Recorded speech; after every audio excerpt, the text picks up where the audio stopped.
The controversy caused by the Argentine Football Association's decision to cancel a pre-World Cup friendly against Israel in Jerusalem overshadowed the national team's preparations for Russia 2018. The political fallout was huge, with the row carrying over to the very top levels of government. But the nixing of the game also meant that Argentina's only meaningful warm-up game for the tournament would be a ridiculously straightforward hammering of Haiti in Buenos Aires. Jorge Sampaoli is only 11 games into his tenure as national team manager and badly needed another 90 minutes for his players and systems to be tested. His football is complex and demands total adherence. It brings results, as evidenced by his 2015 Copa America triumph for Chile. But Argentina simply haven't had the time to get things together properly under Sampaoli. The former Sevilla boss jumped in during the qualification phase to replace Edgardo Borza in order to realign the World Cup ambitions. He got them to Russia, but it hasn't been a serene start. Argentina needed a hat-trick from Lionel Messi against Ecuador in the final round of CONMEBOL qualification, which said less about coherence and strategy in the Argentina ranks than it did about the near-total reliance on the Barcelona man. That game represents the only competitive win Sampaoli has on his Argentina record, with 3 straight draws preceding that result, threatening to rule the two-time winners out of the final tournament altogether. How tragic things might have been had Messi not gone back on his decision to quit the national team following a Copa America final defeat to Chile 2 years ago. Since November 2016, Messi is the only Argentine player with a competitive goal to his name. With Messi, Argentina occasionally appear a team capable of punching the weight on the world stage. Without him they would sink.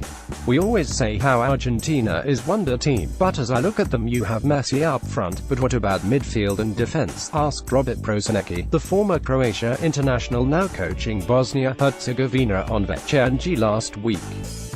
There are worn-out players. Croatia has big chance to win the group and avoid France in round of 16, because France is one of favourites to win the title. There is a massive gap in quality between Messi and his teammates, even if Sampaoli has some good forwards at his disposal this time around.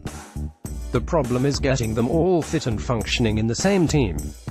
The manager in the world might appreciate the conundrum of fitting Messi, Sergio Aguero, Gonzalo Higuain and Paulo Dybala in the same 11, but stylistic differences mean Sampaoli is yet to hit the winning formula.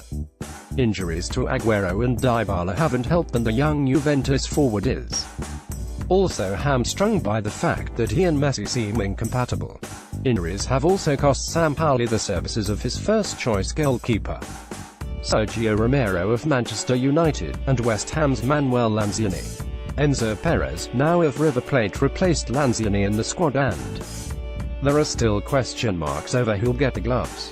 Franco Armani is a fan favourite, while Willy Caballero of Chelsea is also in contention. He will have to do better than he did in the Messi-less March friendly against Spain if he is to get the nod, however. He conceded 5 goals on a night which left exposed all the frailties, weaknesses and problems apparent in the Argentine ranks just weeks out from the World Cup proper. The enduring memory of that night is Messi taking leave of his seat in the stadium by the time Spain had scored the 6th. Meanwhile, casual fans will recognize Nicolas Otamendi, Marcos Rojo, Javier Mascherano and Angel Di Maria, but wonder who on earth some of the other faces in the squad are.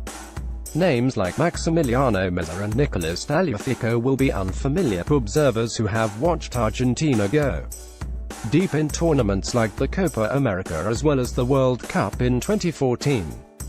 Argentina this time simply cannot count on the same kind of player that has gone before, however, and Sampaoli will have to learn a lot from his team when they take to the field at the Spartak Stadium in Moscow on Saturday against Iceland.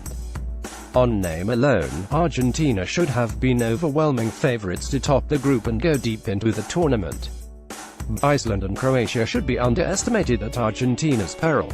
There are no guarantees against Nigeria either, against whom Argentina lost 4-2 in a pre-tournament friendly a few months ago. It all means that Argentina arrive in Russia with big problems. They faced accusations of being a one-man team 4 years ago in Brazil. But it's nothing compared to the plight of the team currently. Messi is going to have to drag his side along if they have any chance of decent progress.